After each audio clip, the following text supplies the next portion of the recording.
अगर हम ईवीज को फ्यूचर मानते हैं तो ये फ्यूचर चाइना ओन करता है। तो अब आप बताओ कि अफ्रीकन वर्कर्स की लाइफ एंड डिग्निटी ज्यादा इंपॉर्टेंट है या आपकी सो कॉल्ड क्लीन कार्स? आप लोग अननोइंगली चाइना को पे करते हो ये क्राइम्स करने के लिए, लेकिन आपके इस सपने को पूरा करने के लिए अफ्रीका में रोज कोई ना कोई मर रहा है एंड लोग अपनी डिग्निटी खो रहे हैं जस्ट बिकॉज ईवीज की टेल से स्मोक नहीं निकलता और इनमें बैटरीज होती हैं। तो इसका मतलब ये नहीं है कि कार्बन एमिशन नहीं होता। इनफैक्ट ईवीज रोड पर उतरने से पहले ही, दैट इज मैन्युफैक्चरिंग के टाइम पर, ट्रेडिशनल कार्स के लाइफ टाइम कार्बन एमिशन का 25% कार्बन एमिट कर चुकी होती हैं। बट स्टिल लेट्स अज्यूम कि मैजिकली एक रात में हमने इलेक्ट्रिसिटी की प्रॉब्लम को सॉल्व कर दिया।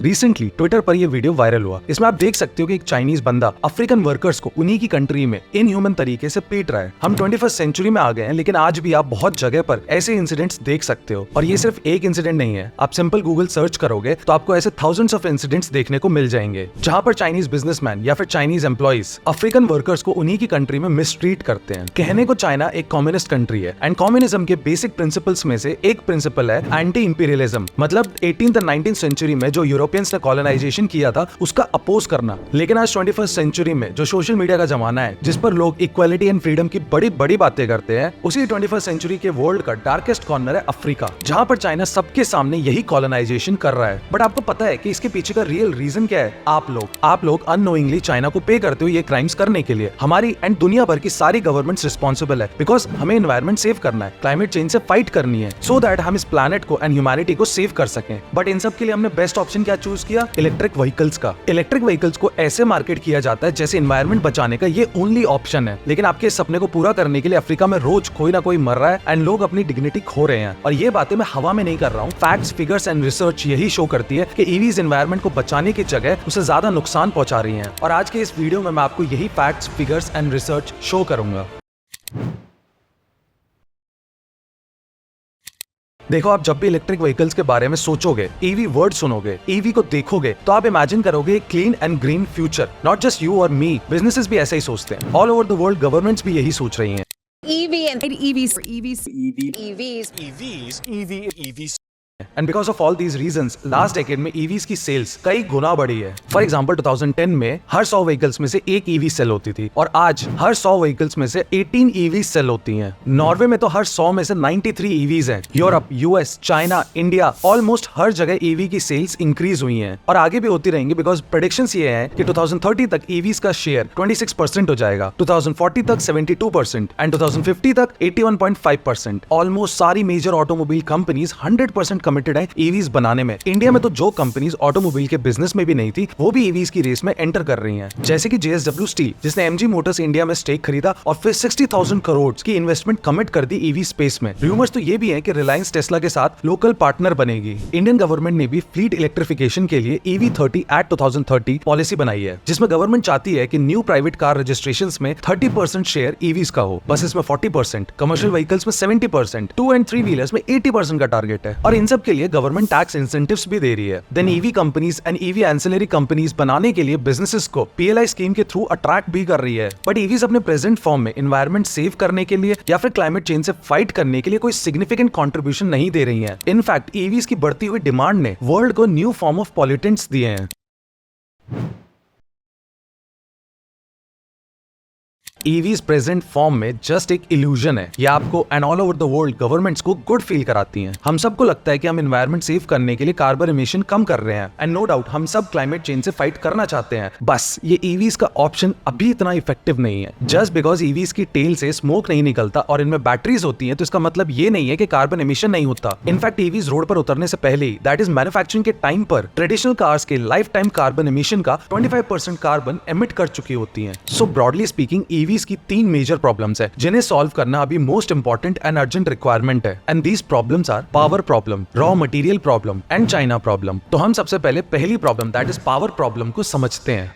ईवीज की प्रॉब्लम स्टार्ट होती है इलेक्ट्रिसिटी के सोर्सेज से। ईवी बैटरीज को चार्ज करने वाली most of the electricity non renewable sources से आती है। एज ऑफ 2023 वर्ल्ड में 73% electricity non renewable sources like coal, oil, gas से जनरेट होती है। एंड इंडिया के केस में तो नॉन रिन्यूएबल एनर्जी का परसेंटेज और भी हाई है। इंडिया में 80% electricity coal, oil and gas से बनती है एंड चाइना में 72% इलेक्ट्रिसिटी इन्हीं सोर्सेज से बनती है। इंडिया की एनर्जी डिमांड रैपिडली इंक्रीज हो रही है एंड चाइना में तो ऑलरेडी एनर्जी डिमांड बहुत हाई है एंड दैट्स व्हाई 2022 में इंडिया एंड चाइना ने वर्ल्ड का 67% कोल खरीदा था। वैसे तो दोनों कंट्रीज अपनी पावर डिमांड को मीट करने के लिए नए पावर प्लांट्स बना रही है, जिसमें रिन्यूएबल एनर्जी प्लांट्स पर भी काफी फोकस है। बट हमें एक पॉइंट को समझना होगा, दैट इज रिन्यूएबल एनर्जी को पूरे दिन जनरेट नहीं किया जा सकता। So for example solar energy को आप डे टाइम पर ही जनरेट कर सकते हो and wind energy wind speed के एक सर्टेन थ्रेशोल्ड को क्रॉस करने के बाद बनती है and because of this renewable energy को ट्रांसफर करने से पहले स्टोर किया जाता है एंड इन रीजंस की वजह से रिन्यूएबल एनर्जी की प्राइस बढ़ जाती है। 2010 में एक यूनिट ऑफ सोलर पावर को जनरेट करने के लिए 37 रुपीज की कॉस्टिंग आती थी and wind power 16 rupees per unit थी। But the good news is कि कंटिन्यूस इंप्रूवमेंट्स की वजह से 2022 में सोलर पावर जनरेट करने की कॉस्ट घटकर 10 रुपीज पर यूनिट पर आ गई है and wind power 2 rupees per unit पर है। अब यहाँ तक आपको ये तो क्लियर हो गया होगा कि ईवीज भले ही इलेक्ट्रिसिटी पर चले पर वो इलेक्ट्रिसिटी इटसेल्फ फॉसिल फ्यूल से आती है, जो पॉल्यूशन एंड क्लाइमेट चेंज में अच्छा खासा कंट्रीब्यूशन देते हैं। अब ये जो इलेक्ट्रिसिटी की प्रॉब्लम है इसे तभी सॉल्व किया जा सकता है जब हम रिन्यूएबल एनर्जी जनरेट करने में ब्रूटली फोकस करें। रिन्यूएबल एनर्जी जनरेट करने की टेक्नोलॉजी में भी काफी इन्वेस्टमेंट्स होनी चाहिए। ईवी स्पेस में रिन्यूएबल एनर्जी कंपनीज का नंबर भी ज्यादा होना चाहिए। बट स्टिल लेट्स अज्यूम कि मैजिकली एक रात में हमने इलेक्ट्रिसिटी की प्रॉब्लम को सॉल्व कर दिया, तो क्या ईवीज परफेक्ट हो जाएंगी? To be honest, no. In my view सबसे ज्यादा प्रोग्रेस पावर प्रॉब्लम को सॉल्व करने में हुई है, लेकिन पावर प्रॉब्लम के बाद जो दो प्रॉब्लम है वो इससे भी बड़ी और डेंजरस है।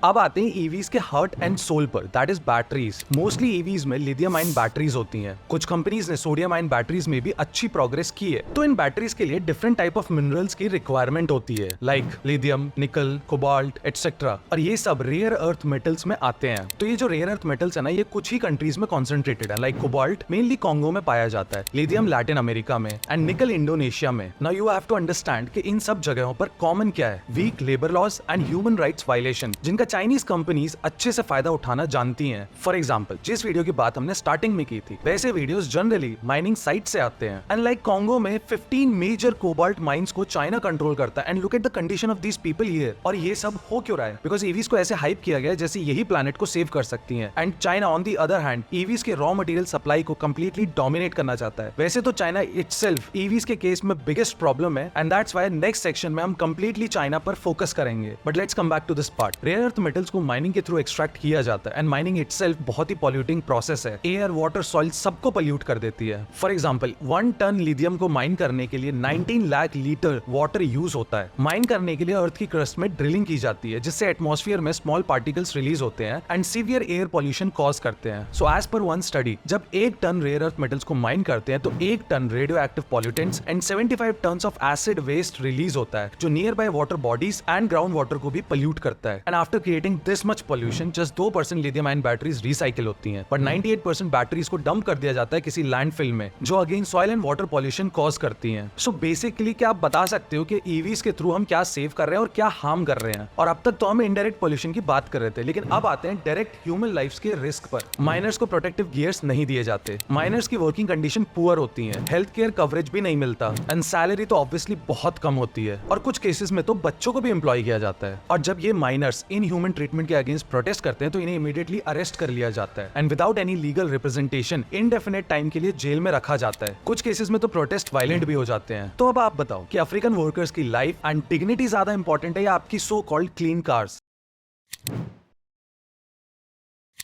देखो, अगर हम ईवीज को फ्यूचर मानते हैं तो ये फ्यूचर चाइना ओन करता है। रिसर्च एंड डेवलपमेंट से मैन्युफैक्चरिंग तक ईवी इकोसिस्टम में एक भी स्टेप ऐसा नहीं है जिसे चाइना इफेक्टिवली कंट्रोल नहीं करता हो। बाय द वे, ये चाइना ने एक दिन या एक साल में नहीं किया है। चाइना ने अर्ली 2000 से ही फोकस करना स्टार्ट कर दिया था। अर्ली 2000s में चाइना की इकोनॉमी तेजी से बढ़ रही थी, मैन्युफैक्चरिंग कैपेबिलिटी भी रैपिडली इंक्रीज हो रही थी and China lakhs of ICE cars बनाता था। ICE means internal combustion engine, और सिंपली बोले तो हमारी normal cars. But then China को रियलाइज हुआ कि चाइना आइस कार्स के गेम में तो कभी नहीं जीत सकता, बिकॉज इस सेक्टर को already German, Japanese and American के लेगेसी ब्रांड्स टोटली डोमिनेट करते थे। सो ऑटोमोबाइल इंडस्ट्री को डोमिनेट करने के लिए चाइना ने एक बहुत रिस्की मूव लिया। On paper China command economic system को फॉलो करता है and under this system central government priority area set करती है हर 5 साल के लिए। इसे 5 ईयर प्लान भी कहते हैं। सो 2001 के चाइनीज 5 ईयर प्लान में इलेक्ट्रिक व्हीकल्स को प्रायोरिटी एरिया बनाया गया। That means Chinese government billions of dollars देगी ग्रांट्स में। चाइनीज गवर्नमेंट अपना पूरा सपोर्ट भी देगी एंड चाइनीज बिजनेसेस को ईवीज के रिसर्च एंड डेवलपमेंट में इन्वेस्टमेंट करनी पड़ेगी। So basically chain of command में ऊपर से ऑर्डर आया कि अब हम इलेक्ट्रिक व्हीकल्स पर फोकस करेंगे, इंडस्ट्री डेवलप करेंगे एंड देन वर्ल्ड लीडर बनेंगे। तो चाइना ने ऑडी की EV research and development team से एक टॉप एग्जीक्यूटिव वान गांग को अपना minister of science and technology बना दिया। सो एक एग्जीक्यूटिव को मिनिस्टर अपॉइंट करना, वाओ, इससे आप समझ ही सकते हो कि चाइना के लिए इलेक्ट्रिक व्हीकल्स की इंडस्ट्री कितनी इंपॉर्टेंट प्रायोरिटी थी। ऑटो कंपोनेंट्स की मैन्युफैक्चरिंग का तो ऑलरेडी मैसिव बेस था चाइना में, बट अब रिक्वायरमेंट थी टेक्नोलॉजी डेवलप करना, जिसमें सालों लग जाते हैं एंड हेवी इन्वेस्टमेंट्स की रिक्वायरमेंट होती है। और इसमें मेजर रोल प्ले किया चाइना की गवर्नमेंट ने एंड दैट्स व्हाई चाइना की ईवी कंपनीज को कभी भी प्रॉफिट जनरेट करने की कोई टेंशन नहीं हुई, बिकॉज चाइनीज गवर्नमेंट उन्हें सपोर्ट करने के लिए थी and kind of unlimited money दे रही थी। एज पर वन रिपोर्ट 2009 से 2022 तक चाइनीज गवर्नमेंट ने ईवी कंपनीज को $29 billion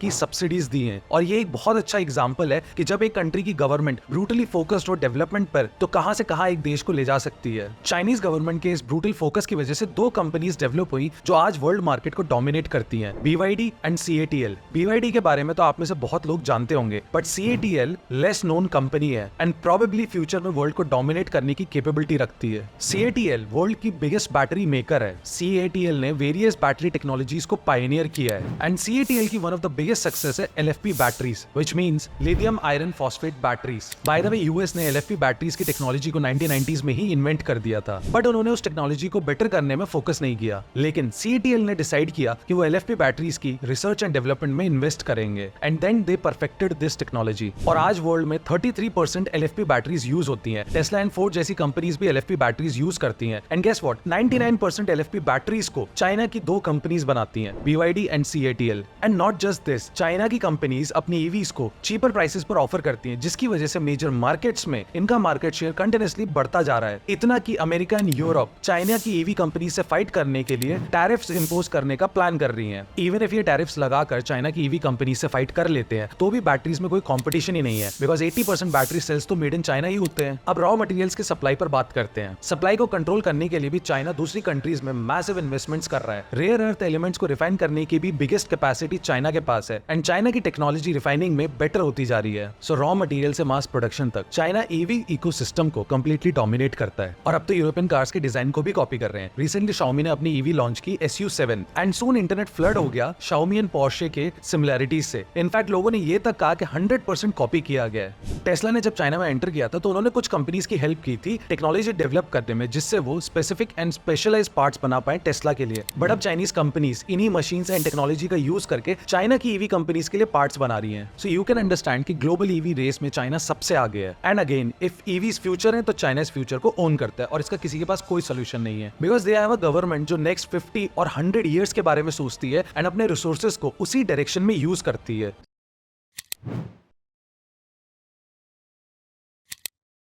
so I am sure कि जिन 3 मेजर प्रॉब्लम्स के बारे में मैंने आपको बताया है, उनका इंपैक्ट डायरेक्टली आप पर नहीं पड़ता है। सो अब ईवीज की कुछ ऐसी माइनर प्रॉब्लम्स को डिस्कस करते हैं जिनका impact directly as a EV owner आप पर पड़ता है। First, expensive. EVs ICE cars के कंपैरिजन में महंगी होती हैं। इनफैक्ट कुछ स्टडीज ये शो करती हैं कि ईवीज को खरीदने वाले ईदर रिच लोग होते हैं या फिर अपर मिडिल क्लास में आते हैं एंड ये ईवीज को as a alternative vehicle buy करते हैं। ईवीज इनका प्राइमरी व्हीकल नहीं होता। ऑन एवरेज ईवी ओनर्स के पास 2.1 कार्स होती हैं, तो ये मेनली आइस कार्स को यूज करते हैं, ईवीज को नहीं। Second, range anxiety. EV owners को हमेशा डर लगता है कि उनकी गाड़ी रास्ते में डिस्चार्ज हो जाएगी, तो इसका सोल्यूशन है कि बैटरी पैक के साइज को इंक्रीज कर दें। बट अगेन उससे ये होगा कि ईवीज हेवी हो जाएंगी एंड लोअर एफिशिएंसी की वजह से अगेन वन चार्ज में कम डिस्टेंस चलेंगी। तो करें तो क्या करें? या फिर चार्जिंग स्टेशंस का मैसिव नेटवर्क बनाया जा सकता है, which is still a better option. Third, lack of talent. Suppose आपकी ईवी ब्रेक डाउन हो जाती है, तो क्या आप नियरेस्ट मैकेनिक के पास जा सकते हो और ये उम्मीद कर सकते हो कि वो ईवी टेक्नोलॉजी को समझता होगा? ये ईवी ओनर्स का एक और डर डर है। सो आई वांट टू से कि मैं ईवीज के अगेंस्ट नहीं हूँ, ना ही क्लाइमेट चेंज को डिनाई करता हूँ। इनफैक्ट 21st सेंचुरी का बिगेस्ट इशू ही क्लाइमेट चेंज है। बट मुझे पर्सनली ऐसा लगता है कि ईवीज अपने करंट फॉर्म में जस्ट इल्यूजन क्रिएट करती हैं। इट्स लाइक ईवीज जस्ट आपको क्लाइमेट चेंज से फाइट करने की फीलिंग देती हैं। एंड इट्स क्लियर कि ईवीज को truly green and socially responsible बनाने के लिए बोथ टेक्नोलॉजी एंड इंफ्रास्ट्रक्चर को अभी बहुत इवॉल्व करना पड़ेगा। एंड कमेंट्स में ये जरूर बताना कि आप क्या सोचते हो ईवीज के बारे में।